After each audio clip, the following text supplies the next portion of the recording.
Para la medida de intensidades o corrientes debemos seleccionar en el multímetro la posición A. En este tipo de multímetro además debemos tocar el botón amarillo para seleccionar corriente continua, DC, porque por defecto viene como corriente alterna AC. Tenemos, como podemos observar, dos escalas, en amperios o en miliamperios. En nuestro caso podemos seleccionar amperios porque tenemos suficiente precisión. Muy importante, en este caso, para medida de corrientes, debemos cambiar el borne rojo a la posición de 10 amperios si hemos seleccionado la posición de amperios o 400 miliamperios si hemos seleccionado la posición de miliamperios.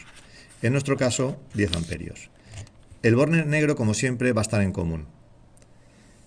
Para la medida de corrientes es muy importante darse cuenta de que es una medida puntual y por tanto debemos intercalar el multímetro en serie con el circuito, a diferencia de la medida de tensiones que colocamos el multímetro en paralelo. ¿Qué significa esto? Pues que si nos vamos al circuito, si quisiéramos medir, por ejemplo, la corriente que circula por la resistencia R1, que a su vez luego se desviará por R2 y R3, debemos de alguna manera intercalar el multímetro en nuestro circuito para desviar toda la corriente por él, para que de esa manera puedan medirla.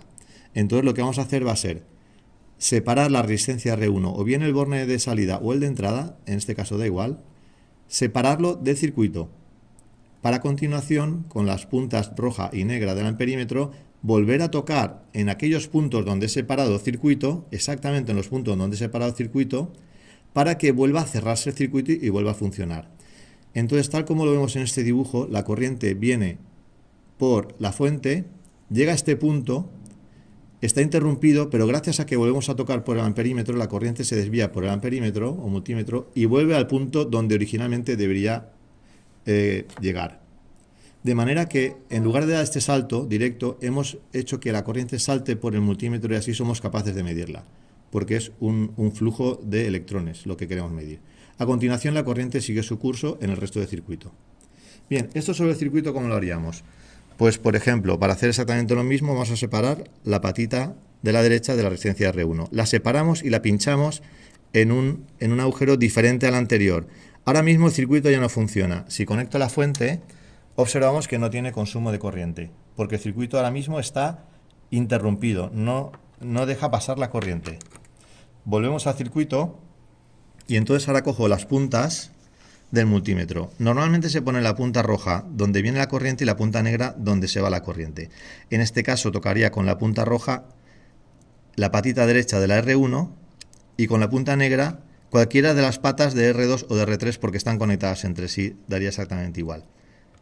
En este momento hemos vuelto a cerrar el circuito y observamos en el multímetro que ya estamos midiendo la corriente y en la fuente de alimentación observamos que otra vez se ha restablecido la corriente de 40 miliamperios que teníamos originalmente. Ahora suelto la punta a cualquiera de las dos y vemos que ya no hay corriente.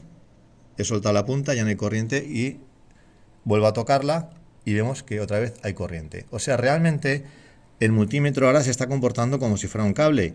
Coge la corriente de un sitio y la devuelve en el otro. Bien, precauciones que tenemos que tener. Si colocara las puntas al revés, la corriente saldría con signo negativo, porque realmente la norma es que la corriente entra por el borne rojo y sale por el negro. Si sale negativa, significa que la corriente está yendo al revés. Bien, precauciones que tenemos que tener.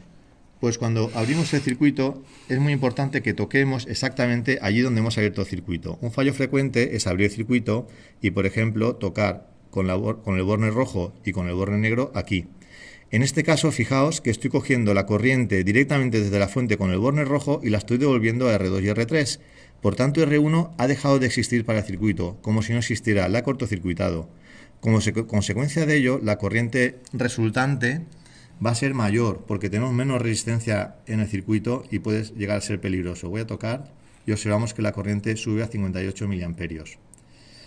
Peor sería todavía si toco más a la derecha del circuito porque estoy todavía, digamos, haciendo desaparecer más resistencias. Si toco a la derecha de esta resistencia, entonces han dejado de existir R1, R2 y R3.